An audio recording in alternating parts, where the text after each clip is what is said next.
کے ختم ہونے کے بعد پاکستان کی کیا پوزیشن ہوگی, امریکہ کی اس خطے میں خصوصاً مڈل ایسٹ میں ان کے جو بیسز ہیں, جو اڈے ہیں, ان کی کیا صورتحال ہوگی, اور جو اس وقت جو انگزائٹی یا ایک سمجھیے کہ ایک تھوڑی سی ایک عدم اطمینان کی سی کیفیت ہے گلف اسٹیٹس میں اپنی سیکیورٹی کے حوالے سے, تو ان کا کیا بنے گا. تو میرا اپنا خیال یہ ہے کہ اس وقت آپ یہ ایک انفارمل ایک ری الائنمنٹ. اچھا فیض صاحب ایک چیز بتائیے کہ آپ یہ سمجھتے ہیں کہ یہ تمام چیزیں پہلے ہی راؤنڈ میں طے ہو چکی تھیں, یا پھر آپ یہ سمجھتے ہیں کہ پہلے راؤنڈ کے بعد ابہام تھے لیکن پاکستان نے وہ پھر کوششیں کی اور ان جو تمام ابہام تھے ان کو دور کرنے کی کوشش کی ہے, تو پھر سے بات کچھ آگے بڑھی؟ یا سر آپشن بی, یعنی ظاہر ہے کہ یہ تمام چیزیں طے نہیں تھیں اور اس کے بعد ہی پاکستان کی کوششوں سے,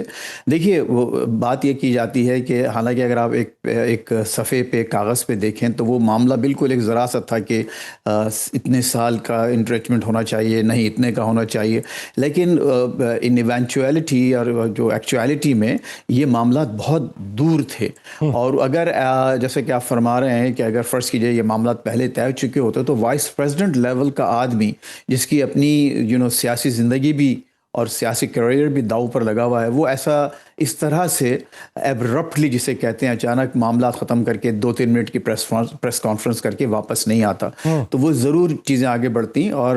ڈیڈ لاک تھا. اور میں شروع سے یہ کہہ رہا ہوں مختلف چینلز پہ, یہ میں نے بات بارہا کہی ہے کہ یہ ختم نہیں ہوئے تھے, ناکام نہیں ہوئے تھے, ایک کنٹینیویشن تھی. یہ بالکل ایک دونوں پارٹیز اپنا ایک اپنے کارڈز کھیلنے کی کوشش کر رہے تھے, اور آپ نے دیکھا کہ یہ دوبارہ میز پر واپس آئے ہیں. اور اس میں ظاہر ہے کہ پاکستان کا, دیکھیے پاکستان کا رول جو ہے, میں تھوڑا سا اگر آپ مجھے 1 منٹ دیں تو میں تھوڑا سی اور اس کی اپنی جو خیالات کو واضح کرنا چاہتا ہوں کہ پاکستان جو ہے اس وقت اس جنگ بندی کے بعد Pakistan would be the regional super power. اس کی ایک وجہ ہے, دیکھیے اس کی وجہ یہ ہے کہ ایران بہت زیادہ اسٹرانگ, اس میں کوئی شک نہیں, بہت اہم ملک ہے, اسٹرانگ ملک ہے, لیکن اگلے کئی برس وہ اپنی ری بلڈنگ میں لگائیں گے.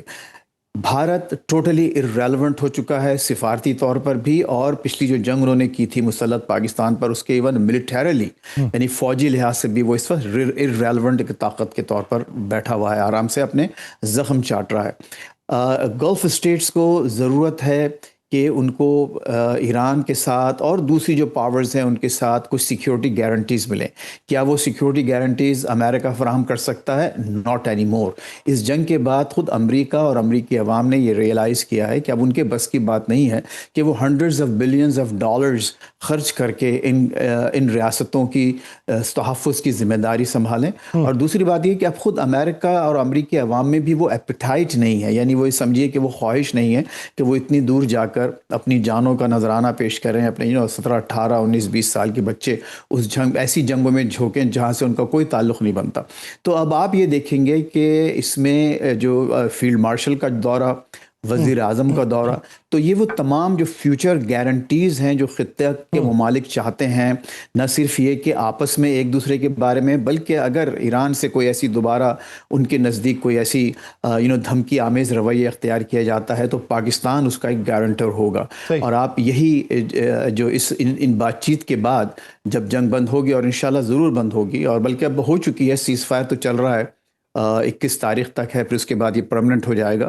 جو چھوٹی موٹی جھڑپیں وغیرہ ہیں, لیکن ابھی بھی خطرات ہیں. دیکھیے ابھی بھی امریکہ نے مزید وہاں فوجی بھیجے ہیں, ابھی بھی 10,000 سے زیادہ فوجی اس خطے میں موجود ہیں. یعنی پاکستان کی جو کوششیں ہیں وہ اس وقت کوئی اچھا منظرنامہ جو ہے وہ روشن کریں گی. بہت شکریہ فیض رحمان صاحب اس حوالے سے اپنا وقت دینے کے لیے. ناظرین, اسی منظرنامے میں مزید بات کریں گے. ہمیں جوائن کیا ہے سینئر تجزیہ کار اینکر پرسن نسیم زہرا صاحبہ نے. نسیم زہرا صاحبہ بہت شکریہ آپ کے وقت کا. نسیم زہرا صاحبہ, اس وقت اگر دیکھا جائے فیلڈ مارشل تہران کے اندر موجود ہیں, وزیر اعظم جو ہیں وہ سعودی عرب میں موجود ہیں, پھر قطر جانے کی بات ہے, پھر ترکیہ جانے کی بات ہے, اور جس طریقے سے بین الاقوامی سطح کے اوپر پاکستان پھر سے مرکز نگاہ بنا ہوا ہے, کیا سمجھتی ہیں کہ آؤٹ کم اس کا کیا نکلے گا؟ اور پس پردہ یہ جو اس وقت ساری چیزیں چل رہی ہیں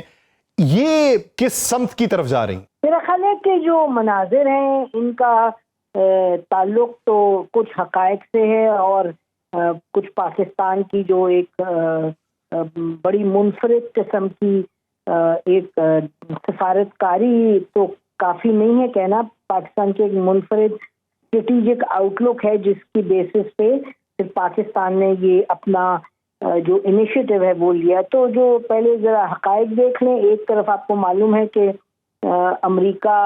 کا جو ارادہ تھا اور جو اس نے تہیہ کیا تھا، اور اب وہ تو خام خیالی ثابت ہوا کہ چر دوڑیں گے ایران پر یہ اور اسرائیل، اور جیسے وہ بار بار ٹرمپ صاحب کہتے تھے، کیونکہ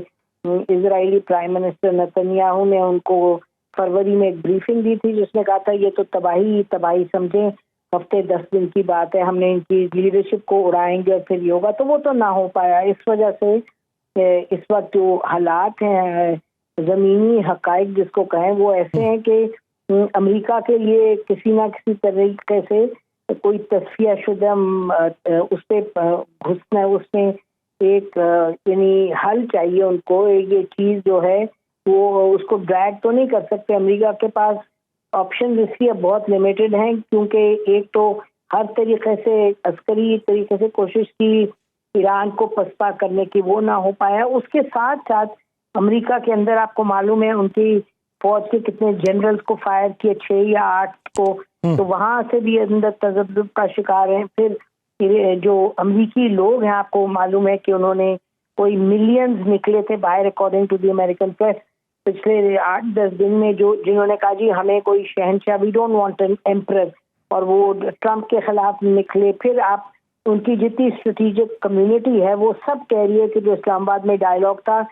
جو امریکہ جس چیز کی توقع کر رہا تھا وہ غیر حقیقی تھی، وہ ہو ہی نہیں سکتا تھا. اچھا نسیم ظاہرہ صاحب، ابتدائی طور پہ جب یہاں پہ کنونشن سینٹر کے اندر پاکستانی صحافی موجود تھے تو بین الاقوامی صحافی رپورٹنگ کر رہے تھے، تو بہت سے اعتراضات اٹھائے گئے کہ پاکستان نے اس طریقے کی رپورٹنگ نہیں کی یا ان کے پاس خبریں نہیں آتی رہیں. اس کا ذرا منظرنامہ وضع کریں کہ کیا ہم نے حفظ ما تقدم یہ قدم اٹھایا کہ ہم نے وہ رپورٹنگ میں محتاط الفاظ استعمال کیے، یہ محتاط رویہ استعمال کیا کیونکہ ہم ایک ثالث کی کیٹیگری کے اندر موجود تھے؟ میرا خیال ہے بہت اچھا کیا ہم نے خبریں نہیں، وہاں کوئی لیکس نہیں ہوئے، کوئی بات نہیں کی گئی. اور آپ کو معلوم ہے میں نے تو کوئی 12-14 گھنٹے وہاں گزارے، اور یہ مزے کی بات تھی کہ وہاں فیسلٹیز تمام تھیں، ہر کچھ وہاں تھا، کیمرہ بھی تھے، آپ ریکارڈنگ بھی کر سکتے تھے، آپ لائیو بھی ٹرانسمیشن کر سکتے تھے، کھانا پینا بھی مل رہا تھا، کافی بھی، سب کچھ تھا. اور سب جو دنیا جہاں سے صحافی آئے تھے جو وہاں موجود تھے وہ سیٹسفائیڈ تھے اس سے، لیکن خبر زیرو تھی. تو یہ بہت ہی فرق قسم کا معاملہ تھا، اور خبر زیرو ٹھیک تھی بالکل، کیونکہ پاکستان کی طرف سے اگر ہم اس طرح پھیلانے لگ جاتے افواہیں اور آدھی خبر، اور ہمارا تو حق نہیں بنتا تھا. یہ ایک پروسیس چلا ہوا ہے، پروسیس میں اونچ نیچ ہوتی ہے، اور اگر آپ پروسیس کا ایک حصہ لے کے خبر بنا کے بتا دیں جی امریکہ نے کہہ دیا، ہرگز نہیں، یا آپ کہہ دیں کہ ایران کہہ رہے امریکہ سے ہمیں نفرت ہے، ہرگز نہیں، مطلب وہ چاہے خود سے جو مرضی کہیں. صحیح. میم میرا ایک آخری سوال یہ کہ آپ کیا سمجھتی ہیں کہ اگر ایران کے ساتھ امریکہ کا معاہدہ طے پاتا ہے تو ایران کو معاشی طور پہ سانس لینے میں یا اپنے قد کے برابر آنے میں یا اپنی حیت کے مطابق کمانے میں کتنا عرصہ لگے گا؟ نہیں جی، میں اس کا تو جواب صحیح بات ہے نہیں دے سکتی، لیکن کوئی معاہدہ ہوگا ہی نہیں جس میں کہ ایران پر سے سینکشنز نہ اٹھیں اور اس کے انفریز نہ ہوں. اس کے بعد پھر ایک تو ہے نا نارمل ایران جو یعنی کہ 47 سال سے ایک اس کو سینکشنز کے تلے دبا ہوا تھا، لیکن اس کے بعد وہ 40 دن جو جنگ جاری رہی، جو بمباری ہوئی، جو تہس نہس ہوا، تو مل ملا کے ٹائم تو لگے گا. ایران کے اندر تگ و دو جاری ہے، وہ آنے والے دنوں کے اندر منظرنامہ تو بہتر کرے گی، لیکن کس حد تک بہتر کرے گی، کتنے عرصے میں، یہ وقت بتائے گا. بہت شکریہ نسیم ظاہرہ صاحبہ اس حوالے سے اپنا وقت دینے کے لیے. ناظرین پروگرام کا وقت ختم ہو جاتا ہے، مجھے دیجیے اجازت، آپ سے ملاقات ہوگی کل کے روز. اپنا بہت سا خیال رکھیے گا. اللہ نگہبان.